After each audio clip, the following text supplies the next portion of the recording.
راولپنڈی سے شریف صاحب ہم سے سوال کر رہے ہیں کہ میں طلاق کو نکاح سے پہلے معلق کر چکا ہوں، اب میں کیا کروں؟ یعنی کہ میں ایسا کہہ چکا ہوں غصے کی حالت میں کسی بات پر کہ اگر میرا تجھ سے نکاح ہوا یا جیسے ہی میرا تجھ سے نکاح ہوا تو تجھے طلاق ہے، تو اب میں کیا اس عورت سے نکاح کروں تو اسے طلاق ہو جائے گی یا نہیں ہو جائے گی؟ شریف صاحب آپ بالکل پریشان مت ہوں، آپ کی بالکل طلاق واقع نہیں ہوگی جب آپ اس خاتون سے نکاح کریں گے جس معینہ خاتون کو آپ نے نکاح سے پہلے اگر یہ کہہ دیا کہ اگر میرا آپ سے نکاح ہوا تو آپ کو طلاق۔ دیکھیں یہ مسئلہ ایسا ہے کہ اگر کسی خاتون سے نکاح نہیں ہوا لیکن اس کو کہہ بیٹھے کہ اگر میرا تجھ سے نکاح ہوگا یا کسی بھی خاتون سے میرا نکاح ہوا تو اسے طلاق ہے، یہ مسئلہ ایسا ہے کہ بالکل واضح الفاظ کے اندر قرآن پاک میں موجود نہیں ہے، اور ایک حدیث اس میں روایت ہوتی ہے کہ لا طلاق قبل النکاح، نکاح سے پہلے طلاق بالکل واقع نہیں ہوتی، لیکن سند کے اندر یہ حدیث ضعیف ہے، ٹھیک ہے؟ اور جو حدیث سند میں ضعیف ہو اس سے ہم براہ راست استدلال کر نہیں سکتے جب تک اس کا متن قرآن پاک کے مطابق نہ لگ رہا ہو۔ بعض علماء ایسے ضرور ہیں جیسے فقہ حنفی کے علماء کرام، ان کو یہ جو روایت ہے یا اس کے اندر آنے والی جو بات ہے کہ نکاح سے پہلے طلاق نہیں ہوگی، وہ قرآن کی مطابقت انہیں نظر نہیں آتی۔ وہ کہتے ہیں کہ انسان ہے، اس کا اپنا اختیار ہے کہ وہ کہ اگر کسی کو تعلیق کرتا ہے کہ اگر میرا تجھ سے نکاح ہوا تجھے طلاق، اس کا مطلب یہ ہے جیسے ہی نکاح ہوا تو اس نے ابھی اس کی شرط کا وقوع کا وقت ابھی ہوگا، اس وقت وہ عورت محل ہوگی، لہٰذا یہ طلاق واقع ہو جانی چاہیے۔ یہ ایک اجتہاد ہے، یہ ایک قیاس ہے، بعض صورتوں کے اوپر کیا گیا تو ایک قول بنا ہے، اجتہادی نوعیت کا قول ہے، لیکن ذہن میں رکھ لیجیے گا کہ یہ مسئلہ کمزور ہے دلیل کے اندر۔ مضبوط بات یہ ہے جو دیگر مجتہدین کرام فقہ حنبلی کے یا فقہ شافعیہ کے وہ قول اختیار کرتے ہیں کہ نکاح سے پہلے کوئی طلاق واقع نہیں ہوتی۔ وہ کسی مجمل لڑکی کے اوپر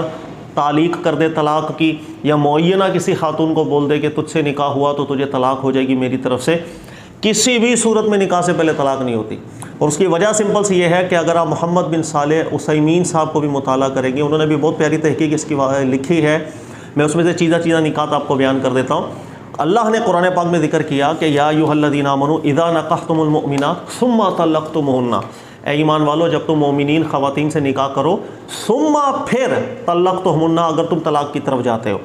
عربی کا ایک باقاعدہ ضابطہ ہے، اور عربی لغت کے اندر عثیمین صاحب ماشاءاللہ ماہر بھی بہت زیادہ تھے، وہ خود واضح کرتے ہیں کہ ثم کا لفظ ترتیب پر بھی دلالت کرتا ہے، واضح طور پر یہ آیت نص ہے کہ طلاق کی طرف نکاح کے بعد ہی جا سکتے ہیں، جو قرآن نے واضح ایک مفہوم دے دیا،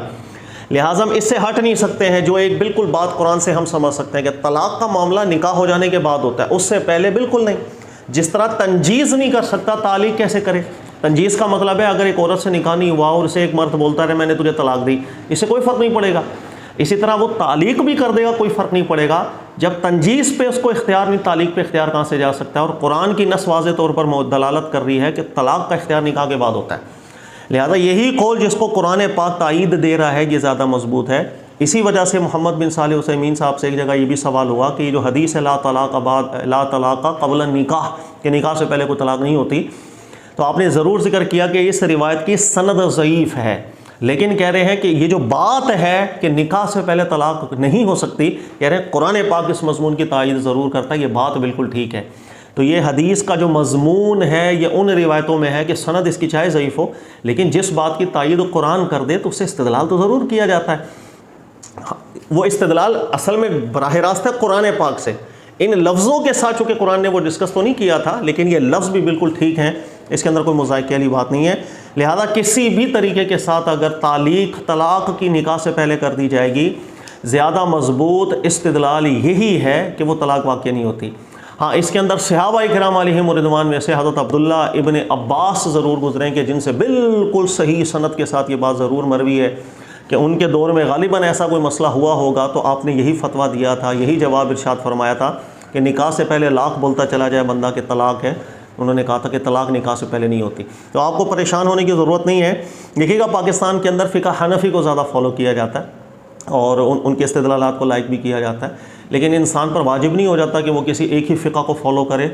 جو بات قرآن سنت سے مطابقت میں زیادہ لگے، جس کی دلیل زیادہ مضبوط ہو، استدلال زیادہ مضبوط ہو، تمسک زیادہ اچھا ہو، اس قول کو ترجیح بھی دی جاتی ہے، اس قول پر عمل بھی کیا جاتا ہے۔ یہی ایک طریقہ کار شروع سے علماء کرام کا چلتا ہوا آیا ہے کہ کبھی بھی کسی نے اپنے آپ کو پابند نہیں کیا، جہاں دلیل کی کمزوری نظر آتی ہے اس قول کو ترک کر دیا جاتا ہے۔ اس مسئلے کے اندر بھی زیادہ مضبوط استدلال یہی ہے کہ نکاح سے پہلے بالکل طلاق نہیں ہوگی۔ قرآن پاک کا ظاہر اور ترتیب عربی کی اسی بات کی دلالت کر رہی ہے۔ کوئی پریشان ہونے کی ضرورت نہیں ہے. ہاں یہ ضرور ہے کہ اگر کوئی شخص ایسا ہے جسے کسی دوسرے موقف کی دلیل زیادہ مضبوط لگتی ہے، اس وجہ سے اس پر عمل کرتا ہے، وہ کر سکتا ہے. بات دلیل کی ہونی چاہیے، لیکن اس میں پریشانی کی بات نہیں. اللہ تعالیٰ سمجھنے کی توفیق دے. جزاک اللہ خیر.